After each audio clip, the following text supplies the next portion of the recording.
Anong nagawa mong paraan para matahimik na itong buhay natin?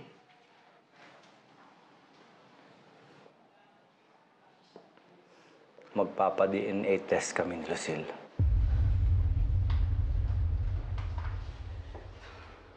Nasisiraan ka na ba? Bakit magpapa-DNA test kayo? Parang inamin mo na rin na totoo yung sinasabi nila, na may anak ka kay ni Cedes! Ito lang ang solusyon sa problema natin ngayon. Ayoko sa birthday ni Angela, manggulo pa sila. At sigurado ako na negative ang DNA test result. At pag nanggulo pa sila, pwede na natin sila ipakulong. Tinda. Tinda.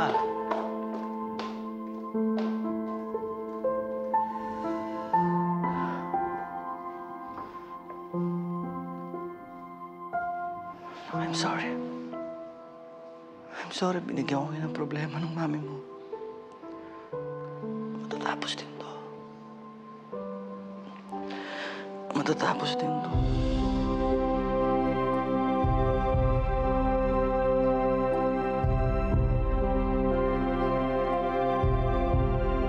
Minda.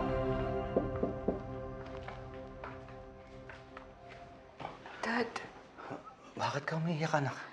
Dad, naalala ko lang yung sinabi ko sa inyo tumawag dito si Aling Cedes.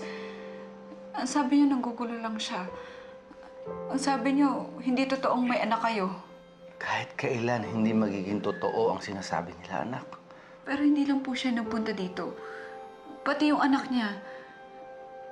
Dad, kung hindi totoo yung kiniklaim nila, bakit sila nanggugulo?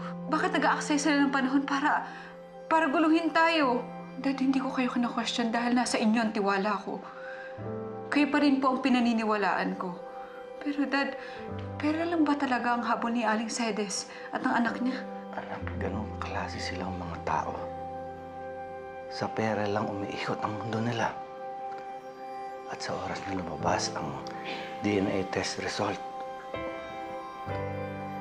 matatapos ang problema natin na to.